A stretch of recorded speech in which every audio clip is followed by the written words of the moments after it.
शारदा जी फटाफट अपने कमरे में आई और अपने पति मनोज जी को जगाया। मनोज जी हड़बड़ा कर उठे।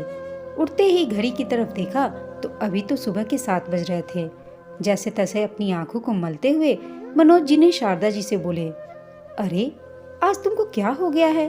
तुमसे कहकर रात में सोया था ना कि मुझे सुबह जल्दी मत उठाना। रात को जरूरी काम कर रहा था, फिर भी तुमने मुझे जल्दी उठा दिया। तुम्हें पता है ना, जब मेरी नींद पूरी नहीं होती है तो दिन भर मैं परेशान होता हूँ। अब पूरे दिन मुझे परेशानी होगी। उनकी बात सुनकर शारदा जी घबराती हुई बोली, अरे आपको नींद की परी है, जल्दी उठो, रचना के ससुराल से फोन आया था। रचना का नाम सुनते ही मनोज जी की आंखों से जैसे नींद एकदम से ही भाग गई। क्यों, क्या हो गया? इतनी सुबह सुबह फोन कैसे आया? सब कुछ ठीक तो है ना उसके ससुराल में?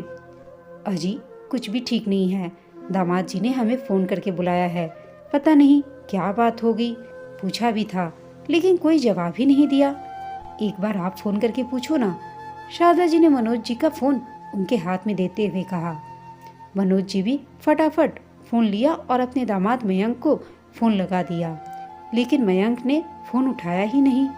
2-3 बार मनोज जी ने फोन किया पर मयंक का रिस्पांस ना देखकर उन्हें और चिंता होने लगी। आखिर पलंग से खड़े होते हुए बोले, पता नहीं क्या बात हो गई है, दामाद जी तो फोन ही नहीं उठा रहे हैं। तुम जल्दी से तैयार हो जाओ, हम थोड़ी देर में ही निकलते हैं।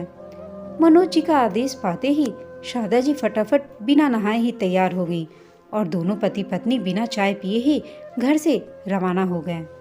अभी 2 महीने पहले ही तो उन्होंने अपनी बेटी रचना की शादी मयंक के साथ की है। अपनी तरफ से सब कुछ देखभाल कर ही यह रिश्ता किया था उन्होंने। मयंक आज के जमाने का पढ़ा लिखा समझदार लड़का है, वहीं रचना भी पढ़ी लिखी संस्कारी लड़की है। परिवार के साथ मिलजुल कर रहने का पर उसे विश्वास करती है। घर में उसकी सास वंदना जी हैं, जेठ जेठानी भी हैं उसके, लेकिन वो तो बाहर रहते हैं। हाँ, ये अलग बात है कि पग फेरे के बाद से अभी तक वो मायके नहीं आई। 2-3 बार उससे मिलने की सोचकर फोन किया तो समधन जी ने कहा कि आज तो इन लोगों के घूमने का प्रोग्राम है। दोनों हमेशा चुप रहकर रह जाते, यह सोचकर कि बेटी तो अपने ससुराल में अच्छे से है। फिर ऐसा अचानक उनके घर में क्या हो गया कि मयंक ने उन्हें फोन करके इतनी सुबह ही बुला लिया। दोनों पति पत्नी रास्ते भर कयास लगाते हुए रचना के ससुराल पहुंचे, जो कि उनके घर से आधे घंटे की दूरी पर था। वहां पहुंचकर देखा तो दरवाजा खुला हुआ था, पर ऐसे कैसे अंदर जा सकते थे, इसलिए डोरबेल बजाई। तभी अंदर से उनकी समधन वंदना जी की आवाज आई, अंदर आ जाइए आप लोग, हम आपका ही इंतजार कर रहे हैं। आवाज सुनकर मनोज जी ने शारदा जी की तरफ देखा और फिर दोनों अंदर चले गए। देखा तो वंदना जी और मयंक सोफे पर बैठे हुए थे, वहीं रचना नजर नहीं आ रही थी। उन्होंने इधर उधर देखा तो वंदना जी बोली, उसे बुला रहे हैं हम अभी, पहले आप बैठिए, हमें आपसे कुछ जरूरी बात करनी है। मनोज जी और शारदा जी आकर सोफे पर बैठ गए। मनोज जी ने मयंक की तरफ देखा तो वो शायद गुस्से में था। न कोई पैर छूना, न ही कोई प्रणाम। उन्हें बड़ी हैरानी हुई। मन ही मन उधेड़ बुन चल रही थी कि आखिर हुआ क्या है यहाँ। यही स्थिति शारदा जी की भी थी। आखिर मनोज जी ने बोलना शुरू किया, क्या बात है समधन जी, आपने इतनी सुबह सुबह क्यों बुलाया? क्या बात हो गई? उनकी बात सुनकर वंदना जी मुंह बिगाड़ते हुए बोली, ये तो आप अपनी बेटी से पूछिए, उसे अपने ससुराल में रहना है या नहीं? उनकी बात सुनकर शारदा जी भी घबरा गईं और अपने सीने पर हाथ रखते हुए बोली, ऐसा क्या हो गया समधन जी, रचना ने कुछ कह दिया क्या? अगर कोई गलती हो गई हो उससे तो अपनी बेटी समझकर उसे माफ कर दीजिए। माफ करना समधन जी, अगर मेरी बेटी ऐसी गलती करे ना तो मैं तो उसकी टांगे तोड़ दूं। ये तो आपने अपनी बेटी को सिर चढ़ा रखा है। अपनी गलती मानने की जगह उसने आपको फोन लगा दिया। वंदना जी कुछ सुनने को तैयार ही नहीं हुई। बिना पूरी बात बताए ही बस अपने मन की भड़ास निकाले जा रही थीं। वही मनोज जी और शारदा जी सोच रहे थे कि आखिर रचना ने उन्हें फोन कब किया। शारदा जी ने मयंक की तरफ देखा, लेकिन वो तो अभी भी कुछ नहीं बोल रहा था। इतने में मनोज जी वंदना जी से बोले, पर समधन जी आप बताएंगी भी कि क्या हुआ है? आखिर रचना ने ऐसा क्या कर दिया है? और आप रचना को बुलाइए तो उसके सामने ही बात होगी। क्या सिखाया है आपने उसे? बस मेरे पल्ले से बांध दिया उसको, मेरी पूरी जिंदगी बर्बाद कर दी। ऐसी औरत जिसे अपने पति की भावनाओं का कोई ख्याल ही नहीं। अब तो मयंक बीच में ही बोल पड़ा। उसे यूं चिल्लाते देखकर मनोज जी भी खड़े हो गए। इतने में रचना भी कमरे से बाहर निकलकर आ गई। रचना को देखते ही शारदा जी की चीख निकल पड़ी। उसके चेहरे पर चोट के निशान थे। साफ पता चल रहा था कि उसे बहुत मारा गया है। रचना, क्या हुआ तुझे? ये चोट के निशान कैसे हैं? क्या किया है तेरे साथ इन लोगों ने? शारदा जी लगभग रोती हुई रचना की तरफ दौड़ी और उसे अपनी बाहों में भरकर बोली। रचना की इस तरह देखकर एक बार तो मनोज जी का भी कलेजा मुंह को आ गया, पर फिर हिम्मत करते हुए वो मयंक से बोले, क्या किया है आप लोगों ने मेरी बेटी के साथ? अरे, पति के होते गैर मर्दों से बात करेगी तो ऐसा ही होगा ना। ऐसी औरतों को इसी तरह कंट्रोल में किया जाता है। मयंक के जवाब देने से पहले ही वंदना जी बीच में बोल पड़ी। उनकी बात सुनते ही मनोज जी और शारदा जी सख्ते में आ गए। उन्होंने रचना की तरफ देखा तो रचना ने रोते हुए बताया, पापा, आपका ये दामाद तो पागल है। देखिए किस तरह से मारा है मुझे। मैं किसी से, चाहे वो औरत हो या मर्द हो, थोड़ा सा भी हंसकर बोल क्या लूं, मुझे मारने पर आमादा हो जाता है। यहाँ तक कि घर की छत पर या बालकनी में भी अगर अकेले खड़ी हो गई तो 10 बातें सुनाता है मुझे। सबके सामने ही थप्पड़ तक लगा देता है। पगफेरे की रस्म के बाद जब भैया वापस शहर जा रहे थे तो मुझसे मिलने आए थे, तब भी इन्होंने मुझे थप्पड़ मारा था, यह कहकर कि यह आदमी यहाँ क्या करने आया है और क्यों आया है। उसकी बात सुनकर शारदा जी ने कहा, तुम 2 महीनों से यह सब झेल रही हो, लेकिन क्यों? और तुमने मुझे पहले क्यों नहीं बताया? रचना बोली, कैसे बताती माँ? इन लोगों ने मेरा मोबाइल तक अपने पास रख लिया। जब आप लोगों का फोन आता तब ये लोग मेरे आसपास ही होते। मुझे बिल्कुल अकेला नहीं छोड़ते कि कहीं मैं आपको सब कुछ बता ना दूं। यहाँ तक कि मुझे मायके तक नहीं आने देते। और मम्मी जी इसमें भी अपने बेटे का ही साथ देती हैं।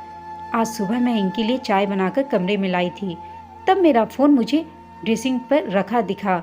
शायद उन्होंने उठने के बाद निकाल कर रखा था।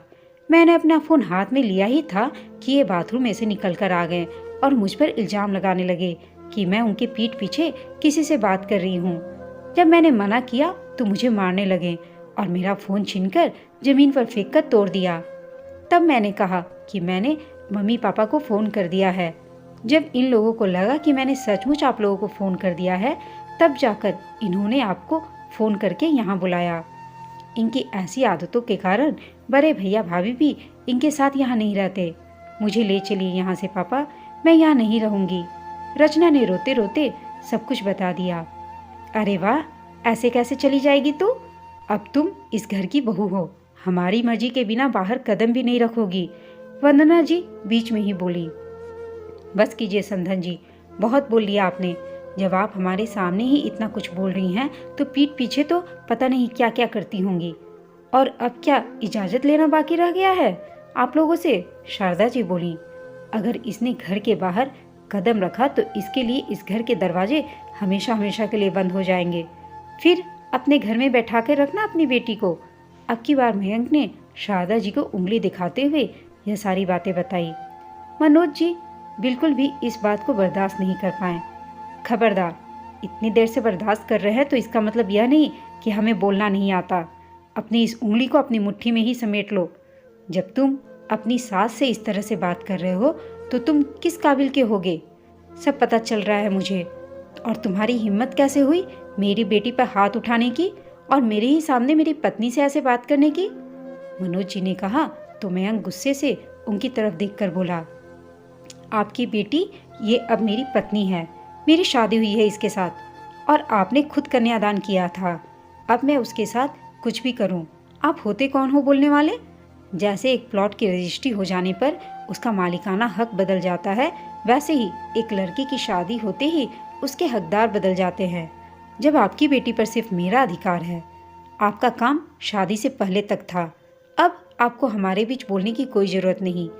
मयंक ने बड़ी बेशर्मी के साथ यह बात कहा। सुनकर मनोज जी को गुस्सा आ गया और वो चिल्लाते हुए बोले, शादी की है मैंने अपनी बेटी की, बेचा नहीं है उसे। शादी के बाद भी वो मेरी ही बेटी है, कोई प्लॉट नहीं है जिसे शादी करते ही तुम्हें मालिकाना हक मिल गया। एक औरत में और एक प्लॉट में फ़र्क है, तुम्हें समझ में आएगा तब तो। कितनी गंदी सोच है तुम्हारी। अफसोस होता है मुझे कि मैंने तुम्हें अपनी बेटी के लायक समझा, पर मैं यह भूल गया था कि 2-3 मुलाकात में अंदर की गंदगी नहीं दिखती, सिर्फ वही दिखता है जो सामने पेश किया जाता है। और तुमसे अपनी बेटी की शादी करवा दी, अब मेरी बेटी इस घर में एक पल भी नहीं रहेगी। मनोज जी लगभग चिल्लाते हुए बोले। गुस्से में ही वो अपनी बेटी को लेकर वहां से रवाना हो गए। सबसे पहले वो रचना को लेकर पुलिस स्टेशन पहुंचे और मयंक और वंदना जी के खिलाफ एफआईआर करवाई। रचना की स्थिति देखकर पुलिस भी तुरंत एक्शन में आई और मयंक और वंदना जी को गिरफ्तार करके ले गई। कुछ दिनों के बाद तलाक के लिए अर्जी भी दे दी गई, जिससे जल्द ही रचना को मयंक से तलाक भी मिल गया। तलाक के बाद बहुत समय लगा रचना की मानसिक स्थिति पहले की तरह स्वस्थ होने में, लेकिन वह फिर से अपनी जिंदगी एक बार फिर से जीने लगी और अपने परिवार के साथ, अपने माता पिता के साथ रहने लगी। दोस्तों, आपको यह कहानी कैसी लगी कमेंट करके बताइएगा। साथ ही कहानी अच्छी लगी हो तो इसे लाइक, शेयर और चैनल को सब्सक्राइब अवश्य कीजिएगा। कहानी सुनने के लिए आप सबका धन्यवाद।